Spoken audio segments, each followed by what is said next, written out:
Can I read the kicker of Ryan Liz's Substack post, which Yes. really did escalate the story from this is a thing that lives in group chats all across the media universe and its surrounding galaxies to we need to do an episode about this. Because to quote Ryan Lizza, I was sure our relationship was over, and certainly our book project was dead. She had crossed a journalistic red line. How could we write a book about the presidential campaign if Olivia had a sexual relationship with one of the candidates? I looked at the date on her aborted letter to Mark. March 5th, 2020.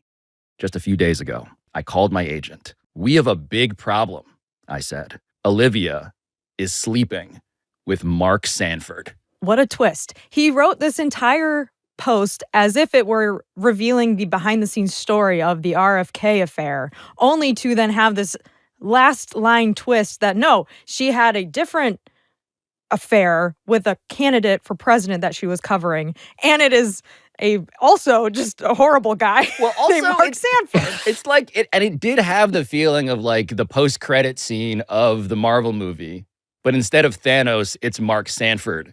And for those who had no idea who Mark Sanford was, that's kind of why it's amazing. It's just like, what the fuck? Mark Sanford? Let me read his Wikipedia subheaders. This is my favorite game to play. Okay, U.S. House of Representatives, Governor of South Carolina, subheader, 2002 election, first term, 2006 election, second term, 2009 disappearance and extramarital affair, impeachment proceedings, censure, fallout from scandal, veto record, and then hiatus from politics. Mike's here also because he truly did create a character in one of his television shows based on Mark Sanford. Oh, I didn't know this. Yeah. Councilman Dexhart was a city councilor in Pawnee who was, the bit was just that he was constantly happily admitting to various scandals.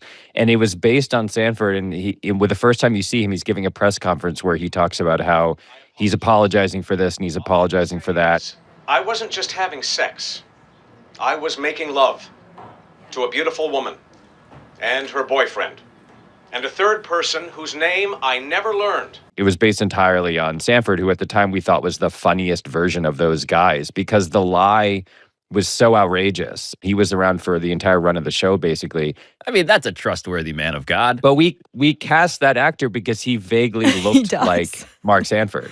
Yeah. So basically, the spokesperson for Mark Sanford had to say to the press that the disappeared congressman from South Carolina was hiking the Appalachian Trail. And it turned out, yeah, he was just his mistress in, Argentina. As one does. As one does.